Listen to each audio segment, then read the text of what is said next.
Media సోదరులకు ధన్యవాదాలు. ఇవాళ నర్సరావుపేట ఏరియా హాస్పిటల్లో పీపీ యూనిట్లో జరిగిన సంఘటన మీరు చూశారు. మరి ట్యూబెక్టమీ చేసిన తర్వాత అనుకోని రీతిలో తొడలోకి స్కాల్పెల్ నైఫ్ ఒకటి ఇరుక్కుపోవడం జరిగింది. దాన్ని డాక్టర్లు గమనించలేదు, పేషెంట్ గమనించలేదు.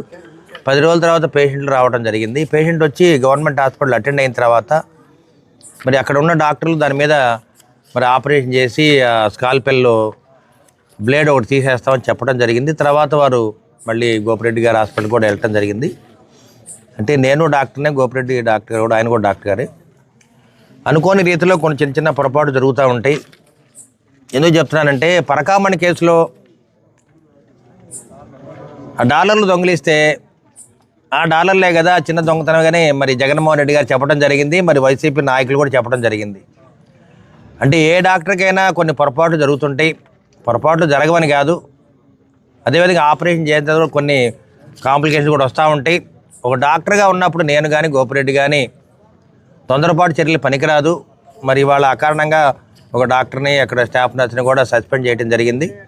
మేము కూడా దాని మీద చర్యలు తీసుకోమని చెప్పడం జరిగింది. ఎందుకంటే ఇటువంటి మరి పొరపాట్లు ఎప్పుడు కూడా పునరావృతం కాకుండా ఉంటాయని మేము చెప్పడం జరిగింది. ఎందుకంటే నర్సరావుపేట ఏరియా హాస్పిటల్ కానీ జిల్లా హాస్పిటల్ రెండు కూడా దాదాపు ప్రతి నెల మెటర్నిటీ చైల్డ్ హెల్త్ కేర్లో దాదాపు నెలకి 400 డెలివరీలు జరుగుతూ ఉంటాయి.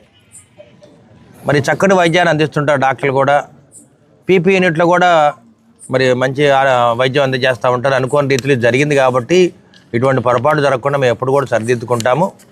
అదేవిధంగా ఇక్కడ అనుకోని రీతిలో ఈ సంఘటన జరిగింది కాబట్టి ప్రతి డాక్టర్ కూడా దీన్ని ఆలోచన చేయాలి. ఒక డాక్టర్ మీద మరి నేరం మోపేటప్పుడు కూడా మనం ఆలోచన చేయాలి. మనం కూడా కొన్ని లక్షల ఆపరేషన్ చేస్తూ ఉంటాం.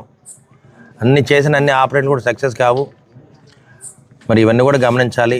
ఏదో ప్రతిపక్షంలో ఉన్నాము అని గోపిరెడ్డి శ్రీనివాసరెడ్డి మరి గవర్నమెంట్ హాస్పిటల్ ఉన్న డాక్టర్ మీద నెపం వేయటం అదే మంచి పద్ధతి కాదు. ఒకసారి ఆలోచన చేయండి. ఇది చిన్న విషయం నిజంగా చెప్పాలంటే.